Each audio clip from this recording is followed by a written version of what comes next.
Saludos mis amigos, bienvenidos al video de hoy. Espero como siempre que la paz de nuestro Señor Jesucristo sea con todos ustedes. El Padre Luis Toro, fiel defensor de la Iglesia Católica y responsable de que miles y miles y miles de católicos repitan disparates en las redes sociales.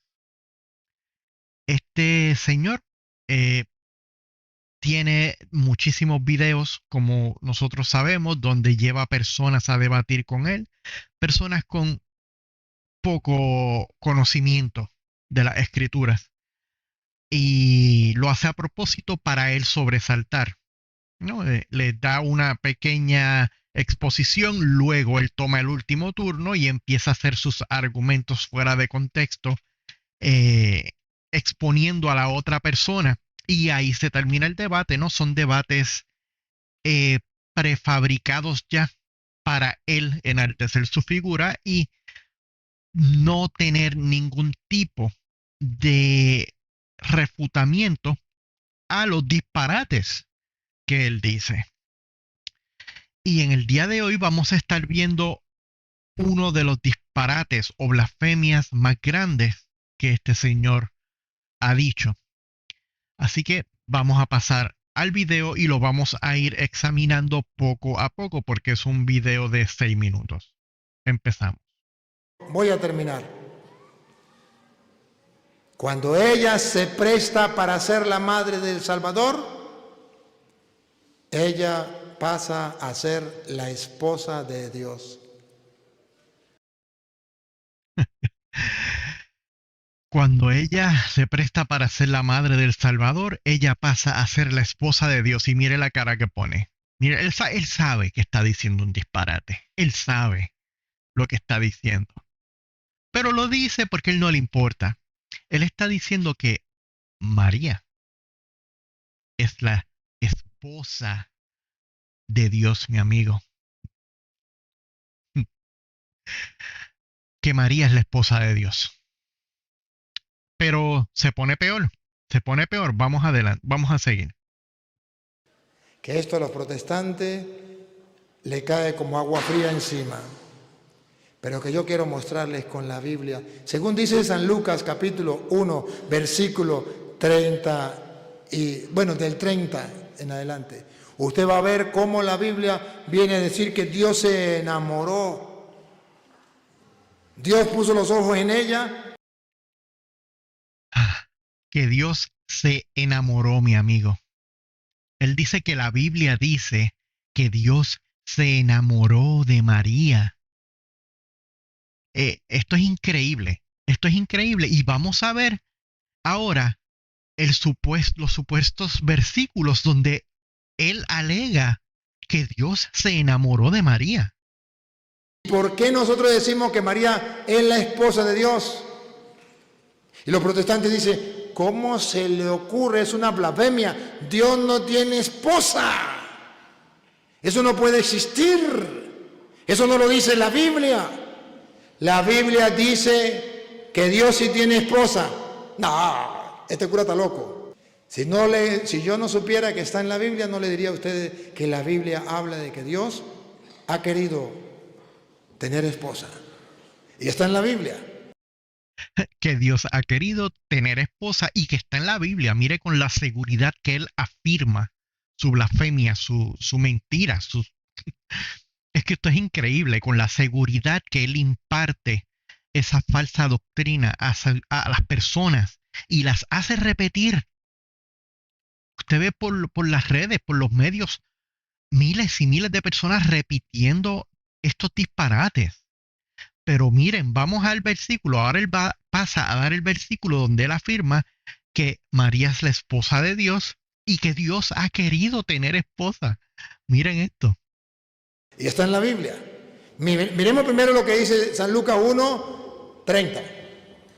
Entonces el ángel le dijo, María, no temas, porque has hallado gracia delante de Dios. Hallado gracia delante de Dios significa Dios puso la mirada en ti, o humanamente hablando, Dios se ha enamorado de ti. Significa Dios puso la mirada en ti o humanamente hablando, Dios se ha enamorado de ti. ¿Y cómo sabemos que se ha enamorado? Porque se ha enamorado tanto que ha querido darle un hijo. Dios mío. Que el Señor tenga misericordia de esta persona. Honestamente. Él usa la palabra que Dios halló gracia para decir que Dios se enamoró de ella. O sea, has hallado gracia delante de Dios. Quiere decir que Dios se enamoró de ella. Pero, ¿qué quiere decir la palabra gracia? Según la Enciclopedia de Significados, ¿qué es la gracia? El término de gracia deriva del latín gratia, que significa benevolencia, favor o beneficio que se recibe sin ningún tipo de merecimiento. Además, gracia es el don que poseen algunas personas de divertir o hacer reír a través de sus palabras o actitudes, como por ejemplo los humoristas. Más abajo nos habla la gracia de Dios. La gracia de Dios es el don de Dios que eleva a lo sobrenatural la criatura racional, haciéndola hija suya y partícipe de su vida. La gracia de Dios no se refiere única y exclusivamente al perdón de Dios, sino también a la salvación del hombre, enseñando al hombre a rechazar los deseos mundanos y los actos impuros. La gracia de Dios es fundamental para alcanzar la salvación. La gracia de Dios es una virtud por la cual Dios puede dar algo sin nada a cambio, ya que para alcanzar la misma el hombre nada puede hacer por sí mismo. La gracia de Dios llega por medio de la fe y la aceptación del sacrificio que Jesús hizo por la humanidad. Como podemos ver, el significado de gracia en ningún lado, ni en lo más remoto de las definiciones, quiere decir enamorarse, que Dios se enamoró. Cuando Dios haya gracia, que Dios se enamoró. O sea, estamos en el periodo de la gracia, que estamos en el periodo de que Dios está enamorado de todos nosotros, porque estamos en el periodo de la gracia. ¿Qué quiere decir eso? Pues que entonces Dios es nuestro esposo de todas las mujeres, el esposo de todas las mujeres. Sí, Cristo es el esposo y la iglesia es la novia. Eso es algo bíblico, pero no tiene que ver nada absolutamente con María. Esto es una blasfemia. Vamos a seguir. Se enamoró de esa mujer, le dio un hijo, ponga cuidado. Y ahora concebirás en tu vientre. Le dio un hijo, concebirás en tu vientre. Y darás a luz un hijo. ¿Y de quién será ese hijo? Vamos a ver. Y llamarás su nombre Jesús. Vamos a ver. Este será grande y será llamado. ¿Será llamado? ¿De quién será hijo? Hijo del Altísimo. Ah, será hijo del Altísimo. O sea que de verdad se enamoró. Y se enamoró hasta el punto que le dio un hijo. O sea, la evidencia de él es el verso donde se profetiza que viene, que María va a tener un hijo, que sería el Hijo de Dios, el Hijo del Dios Altísimo, que es Jesús. Y la evidencia de él, de que María era la esposa de Dios, es que el ángel bajó a decirle que ella iba a tener un hijo. Y según él, según su lógica en su mente, eso es que Dios se enamoró de María. Porque se enamoró tanto que le quiso dar un hijo. Olvidémonos de la salvación del mundo. No, eso no. Olvidémonos que eso está profetizado desde Génesis. No, olvidémonos de eso. Salvación del mundo no, es que Dios se enamoró de María. Por eso es que Dios le va a dar un hijo. Y tiene a todos sus fanáticos repitiendo este disparate por todos los medios. Este hombre es peligroso. Y ahora en Isaías 54:5 ya estaba profetizado que Dios tendría esposa. Protestante, agarre la Biblia. La vamos a agarrar, tranquilo. Si no está en la Biblia, no me crean. Él hace el protestante agarre la Biblia como si hubiera hecho el argumento y después mueve la mano como si, wow, me la comí. Acabo de hacer, les voy a dar una verdad tan grande que no van a poderla refutar. Vamos a seguir, es graciosa. Pero el creador del mundo ha querido tener una esposa. Y de paso agarró a alguien de sus criaturas. 54:5. Porque tu marido, ¿quién? Mire cómo venía la mano, porque tu marido, y ya, wow, me la comí, es tu marido, wow, ya, lo que dije eso es, miren esto, mis amigos. ¿Quién será el marido? es tu, Vamos a ver si es José, porque su marido es, tu hacedor, porque tu marido es, tu hacedor, porque tu marido es. tu hacedor. ¿Quién es el hacedor de todos nosotros? ¿Quién es el que hizo todas las cosas? Dios. ¿Y qué dice la Biblia? Porque tu marido es el hacedor. No temas, María, porque has hallado gracia delante de Dios. Vas a concebir un hijo y será hijo del Altísimo. Entonces, ya en Isaías estaba prefigurado simbólicamente de que Dios iba a tener a una criatura que él mismo hizo, la iba a tener por esposa. Dios mío. Ok, es que por dónde empezar, porque es que esto es increíble, mire. Él cita Isaías 54, versículo 5, pero no sé si decir que convenientemente solamente cita el versículo 5 y no cita el capítulo entero. Si lo hace por conveniencia, si lo hace porque es, como le diría, su capacidad mental no le da más allá para entender, o si lo hace porque tiene un corazón malo y lo que quiere es llevar esta falsa doctrina, esta falsa enseñanza. No sé cuáles de esas tres será. Pero Isaías 54 lee de esta manera. Isaías 54 habla sobre Israel, mi amigo. Regocíjate, oh estéril, la que no daba a luz. Levanta canción y da voces de júbilo, la que nunca estuvo de parto. En la Biblia, en algún lugar, dice que María era estéril. Regocíjate, oh estéril. En algún lugar se nos dice que María era estéril. No, ¿verdad que no? Esto no está hablando de María. La que nunca estuvo de parto, porque más son los hijos de la desamparada que los de la casada. Entonces los católicos dicen que María no tuvo más hijos. Este escrito está diciendo que más hijos tuvo la desamparada que los de la casada. Y de eso es de lo que está hablando, de la desamparada o de la estéril. O sea, o María tuvo más hijos o no tuvo más hijos. ¿En qué quedamos? O este versículo, este capítulo está hablando de María o no está hablando de María. ¿En qué quedamos? Tiene que decidirse, señor cura, porque las dos no pueden ser. Ensancha el sitio de tu tienda y las cortinas de tus habitaciones sean extendidas, no seas escasa, alarga tus cuerdas y refuerza tus estacas, porque extenderás la mano derecha y la mano izquierda y tu descendencia heredará naciones y habitará las ciudades asoladas.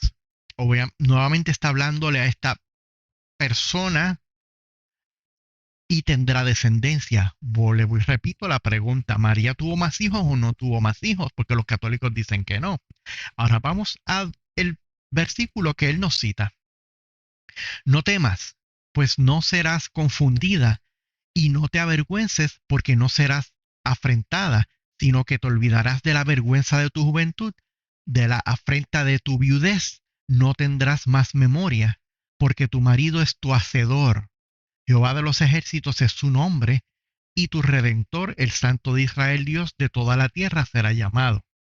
Porque como a mujer abandonada y triste de espíritu te llamó Jehová, y como la esposa de la juventud que es repudiada, dijo el Dios tuyo, por un breve momento te abandoné, pero te recogeré con las grandes misericordias. Con un poco de ira escondí mi rostro de por ti un momento, pero con misericordia eterna tendré, compasión de ti, dijo Jehová tu Redentor, y sigue. Este versículo está hablando de Israel. Israel, ¿ok? En ningún momento, María fue una mujer abandonada, triste de espíritu, como dice aquí. En ningún momento. En ningún momento María fue abandonada. Por un breve momento te abandoné, pero te recogeré con grandes misericordias. En ningún momento la Biblia nos dice que ella fue abandonada, por Dios. En ningún momento fue abandonada por Dios. Con un poco de ira escondí mi rostro de ti por un momento. Aquí está. Aquí está, perdónenme. ¿En qué momento se nos dice que Dios escondió o tuvo ira contra María? ¿En qué momento? No, si Dios halló gracia. María halló gracia. ¿Están viendo la contradicción del disparate que este señor está enseñando? En la misma Biblia dice el amor eterno. Mírenlo aquí en el título del versículo, el amor eterno de Jehová hacia Israel. Esto no está hablando de María. Esto no es María. Pero, amigo católico, no me haga caso a mí. No me haga caso a mí. Vamos a ver qué es lo que dice su misma iglesia católica. Aquí estamos en Biblia Católica, de la página la bibliacatólica.com.br, porque es de Brasil. Esto es una página católica. Aquí tenemos Isaías 54 de la Biblia Católica. Aquí tenemos todo Isaías 54. Está el versículo, aquí está, número 5, que fue el que el señor Toro citó, porque tu esposo es tu hacedor. Ese cantito nada más, ese cantito, ese pedazo fue perdóneme, lo puse todo en azul. Nada más, eso nada más. Pero obvió todo el capítulo completo. Pero ¿qué pasa?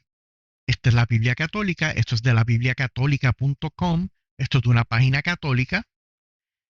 Cuando bajamos al final, nos da una descripción del versículo 14, del capítulo 14 de Isaías, perdóneme, del capítulo 54 de Isaías.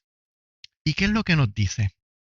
Isaías 54 es un capítulo que trae un mensaje de aliento y esperanza al pueblo de Dios. El capítulo comienza con un llamado para que la gente se regocije y se expanda, porque Dios prometió restaurar y bendecir a su gente. El capítulo destaca la fidelidad y el amor de Dios que nunca falla y termina con una promesa de paz y seguridad para el pueblo de Dios. Por lo tanto, el versículo 54, el capítulo 54 de Isaías, está hablando de Israel, no está hablando de María. Ese pedazo que el señor Toro sacó es en azul, porque entonces él está haciendo lo que siempre hace, coge un pedazo pequeño y lo dobla, lo ajusta a su herejía, a su falsa enseñanza, y lo dice con una convicción y hace gestos como si él estuviera diciendo el último argumento más inteligente del mundo, y engaña. Así es que él engaña a las personas que lo siguen. Pero les tengo más. Aquí les tengo un documento de la Conferencia de Obispos Católicos de los Estados Unidos. No, aquí está. No me haga caso a mí, amigo católico, no me haga caso a mí, hágale caso a la Conferencia de Obispos Católicos de los Estados Unidos, que nos está hablando de Isaías 54. ¿Y qué es lo que nos dice aquí? Esto es por el obispo Daniel E. Flores de la diócesis de Brownsville, co-líder del equipo del Sínodo de los Estados Unidos. ¿Ok? Otro cura, otro obispo. ¿Qué es lo que dice aquí? Isaías 54:2, ensancha el espacio de tu tienda y extiende a todos los de tu morada, no los restrinjas, alarga tus cuerdas, refuerza tus estacas. Y él nos explica, la imagen de la tienda ensancha que aparece en Isaías 54 tiene un significado al que podemos acercarnos desde el contexto histórico de la profecía de Isaías. También es una imagen que tiene una historia y un fruto. Isaías dirige una palabra de consuelo a Israel en un momento en el que el pueblo de Dios sufre el abandono. Por eso se nos habla de esta que en abandono y demás y exilio. El Señor había prometido que este pueblo escogido experimentará las humillaciones infligidas por sus enemigos, había sufrido por sus infidelidades. No, y nos está explicando de qué consiste el capítulo, porque tenemos que leer el capítulo para saber de qué está hablando. Tomar ese pequeño versículo como hizo el señor Toro y de ahí sacar una doctrina es blasfemia, es anatema. Y el señor Toro es un anatema, es un falso. Hay que decirlo.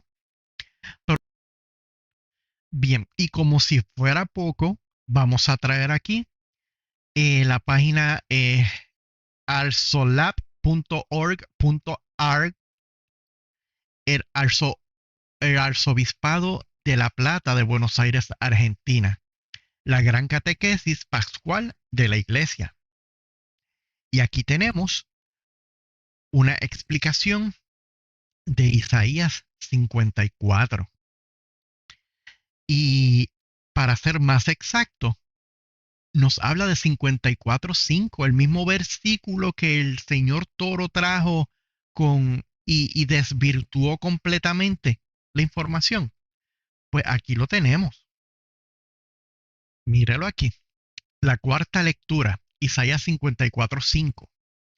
Después del duro castigo del exilio, que fue una corrección divina, el profeta manifiesta el amor del Señor por su pueblo. Lo hace en términos nupciales, ya que la alianza entre Dios e Israel es representada frecuentemente en la literatura profética como un matrimonio. Esa unión no carece de peripecias y de las alternativas trágicas. Cuando la esposa cae en desamor, el olvido de la ley y la idolatría, pecados caracterizados con la figura de el adulterio, de su condición privilegiada y de hacerlo prosperar. En la antigua alianza, esta obra de redención se identifica con la extensión de las fronteras y la abundancia de sus hijos. Jerusalén es símbolo del pueblo de Dios. En la profecía se le promete para el futuro una gloria deslumbrante. Esa promesa se refiere a la nueva alianza en la que Cristo es el esposo y la iglesia la esposa, lo que le comenté hace unos minutos atrás. San Pablo contempla el cumplimiento en el ministerio pascual. Cristo amó a la iglesia y se entregó por ella para santificarla. Él la purificó con el bautismo del agua y la palabra, porque quiso para sí una iglesia resplandeciente, sin mancha ni arruga y sin ningún defecto, sino santa e inmaculada. Aquí tenemos la descripción de el versículo que el cura Toro está malinterpretando, ya sea a conciencia o ignorantemente, explicado por el Arzobispado de La Plata de Buenos Aires, Argentina, la Gran Catequesis Pascual de la Iglesia. Como le digo, mi amigo católico, no me haga caso a mí. Si no quiere, hágale caso a sus arzobispos, a la Gran Catequesis Pascual de la Iglesia, que le está diciendo lo mismo que yo le estoy diciendo. El pastor, el cura Toro es un disparatero, el cura Toro es un blasfemo, el cura Toro es un peligro y está llevando esta falsa doctrina a miles de personas haciendo que sus almas vayan a la perdición. De la misma manera que el cura Toro se equivocó con esto, se equivoca con todas sus enseñanzas. Y las vamos a ir trayendo una por una para que usted entienda y usted vea con la Biblia que el señor Toro, perdón, lo que hace es engañar. Espero que este video le haya sido de edificación. Que la paz de nuestro Señor Jesucristo sea con todos ustedes y lo veo en otro video.